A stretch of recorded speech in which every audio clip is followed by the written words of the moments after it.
మహావిశాఖ నగరపాలక సంస్థలో ఏదైతే ప్రజా ఆరోగ్య భద్రతా అధికారులు చీఫ్ మెడికల్ హెల్త్ ఆఫీసర్ కానీ చీఫ్ వెటర్నరీ హెల్త్ ఆఫీసర్ కానీ వీళ్ళ నేతృత్వంలో కోడి వ్యర్థాల తరలింపు కార్యక్రమం ఏదైతే అడ్డగోలుగా అన్యాయంగా అక్రమంగా జరుగుతూ ఉన్నాయో గత 4 ఏళ్ల వైసీపీ పాలక మండలి సమావేశాల్లో కూటమి పార్టీలు పెద్ద ఎత్తున కోడి వ్యర్థాల్లోని ఆ 4 షాడో మేయర్లు దోచుకుతింటున్నారు, దండుకుంటున్నారు, ప్రజా ఆరోగ్యాన్ని భద్రతని గాలికి వదిలేశారని చెప్పి మేము కౌన్సిల్లో ఇదే వేదికగా మాట్లాడడం జరిగింది పలుమార్లు. కూటమి ప్రభుత్వం ఏర్పడిన తర్వాత కోడి వ్యర్థాలు టెండర్లు ఏవైతే కాల్ఫర్ చేశారో ఆ కోడి వ్యర్థాలు టెండర్లలో సాక్షాత్తు కూటమి నేతలు,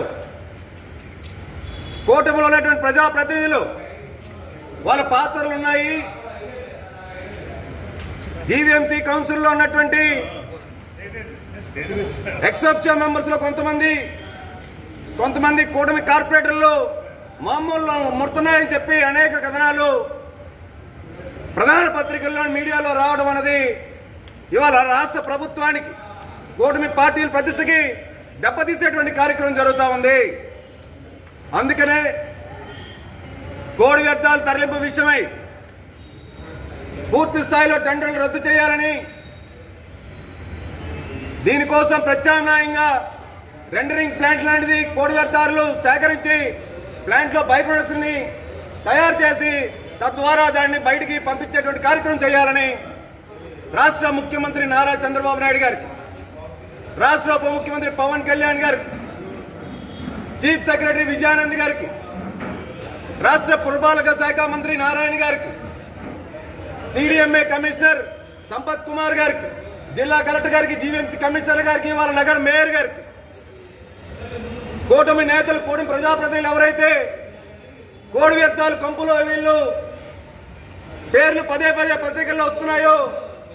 ప్రభుత్వానికి పార్టీకి నష్టం కలిగించే విధంగా, ప్రతిష్ట దెబ్బతినే విధంగా జరుగుతున్న కార్యక్రమానికి అడ్డుకట్టు వేయాలంటే తక్షణమే ఈ కోర్టు టెండర్ని రద్దు చేయాలని, దీనిపైన పూర్తి స్థాయిలో చర్యలు చేపట్టాలని వెంటనే రాష్ట్ర ప్రభుత్వం, ముఖ్యమంత్రి చంద్రబాబు నాయుడు గారు, ఉప ముఖ్యమంత్రి పవన్ కళ్యాణ్ గారు, సంబంధిత అధికారులు వీళ్ళు చర్యలు చేపట్టాలని కోరడం జరిగింది. ఇవాళ